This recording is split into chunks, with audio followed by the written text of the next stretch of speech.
Two at the table are from Texas, so they should have a lot to say about this next topic, but really everybody will, okay? There is a push in the Texas State Senate that would allow public schools, and really, once they say public schools, it really could be any public place, to make an accommodation that allows the display of the Ten Commandments. Okay? It was spearheaded by a Republican Senator, Phil King, heads to the House for consideration. Is it a done deal? No, but they're talking about it as if it is.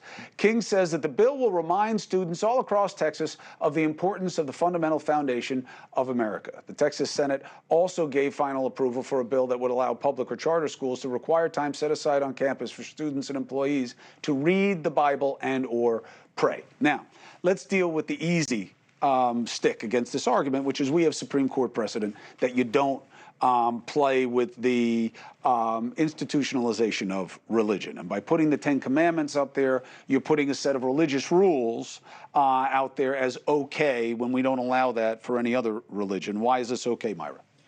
This is a Christian nation. And yes, we allow everyone to embrace a religion. I think it's wonderful that we bring God back in schools.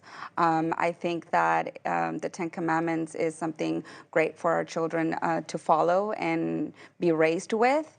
At the same time, this is at the state level. And I believe that the majority of the people in Texas support this. So if in your state, the majority of the people don't support it, that's great.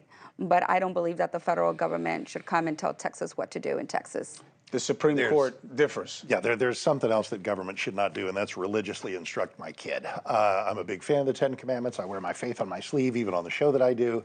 Nothing means more to me than the Bible and God and His Son. That's my business and the church's business.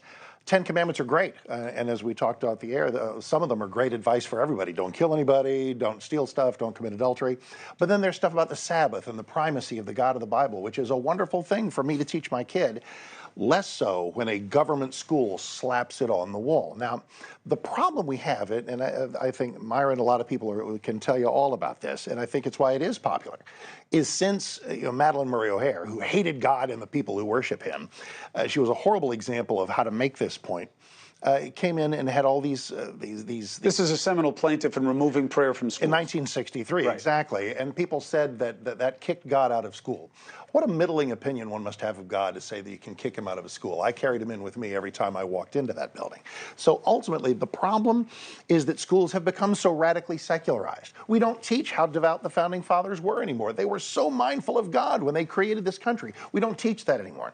You'll find occasional anecdotes where a kid will get suspended for saying grace over lunch or carrying a Bible with him. The reaction to those early 60s rulings was that education had to be radically secularized. That was never true.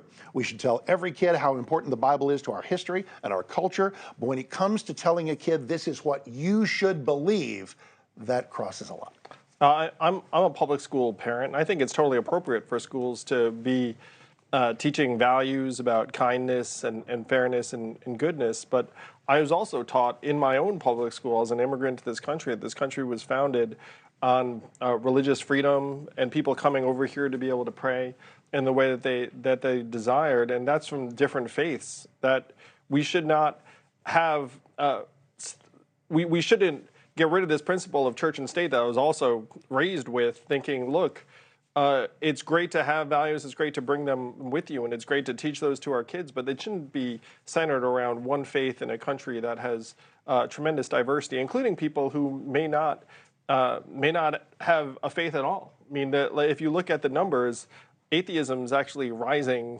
I think, relative to any other religiosity here in this country. Hey, thank you for watching. Please go to newsnationnow.com, newsnationnow.com, and you can find News Nation on your television provider. And don't forget to click the red subscribe button down below. Then you will get more of News Nation's fact-driven coverage.